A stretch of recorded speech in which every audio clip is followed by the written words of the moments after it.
అమ్మా నాయనలను ఇంట్లోకెళ్ళి గెంటేసిన కొడుకులు, అత్తకు తిండి పెట్టకుండా గోస పెడుతున్న కోడలు, ఆస్తి కోసం వృద్ధ తల్లిదండ్రులను గోస పెడుతున్న కొడుకు కోడలు అని ఎన్నో ముచ్చట్లు నిత్యం చూస్తూనే ఉంటాం. మన జోర్దార్లో సుతాం ఎన్నో ముచ్చట్లు చెప్పుకున్నాం కూడా. కానీ ఇప్పటిదాకా ఎవ్వరు చేయలేని సాహసం చేసిండ్రోలా ఓ కొడుకు కోడలు. అదేందో చూస్తే ఈ సొంటోళ్ళు అందరికీ ఉంటే ఎంత మంచిగుండో అని అంటారు పక్క.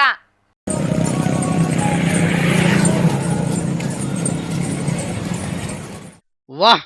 ఇది గదానుల తల్లి మీద ప్రేమ అంటే, ఇది గదా అత్త మీద కోడలు చూపెట్టే అభిమానం అంటే. తల్లిదండ్రులకు కడుపు నిండా తిండి పెట్టుడే కష్టం అనుకునేటోళ్ళు ఉంటున్న ఈ కలికాలంలో తల్లిని భుజాల మీద మోసుకపోతున్నారంటే ఈ అన్నను ఎంత తారీఫ్ చేసినా తక్కువే పోండ్రి. చండీగఢ్లుండే రాజ్ కుమార్ అనే ఈ అన్న ఇంటామెతోని కలిసి ఎంతో నిష్టగుండే కన్వర్ యాత్రకు తల్లిని కావట్ల మోసుకుంటా బయలుదేరిండు.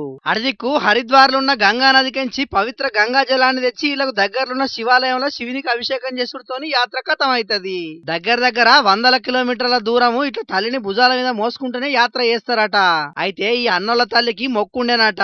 కానీ ఇప్పుడు ఆమెకు వయసు మీద వరుడుతోని నడవకుంటైందట. ఇక ఎట్లనన్నా చేసి తల్లితోని యాత్ర చేపియాలని ఈ అన్న కంకణం కట్టుకున్నాడు.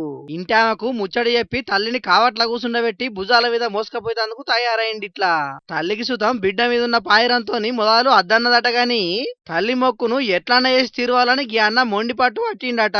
తల్లిని ప్రత్యక్ష దైవంగా భావించి యాత్ర గదిలిరన్నట్టు. ఆస్తులు మింగి కన్నోళ్ళను రోడ్డు మీద పడేస్తోళ్ళు గిన్నెను చూసి తల్లిదండ్రులను ఎట్లా గొలవాలనో నేర్చుకోండ్రి. ఇప్పటికైనా బుద్ధి తెచ్చుకొని కన్నోళ్ళను గోస ఉచ్చుకోకుండా చూసుకోండ్రి. ఏమంటున్నావు, సరేనా?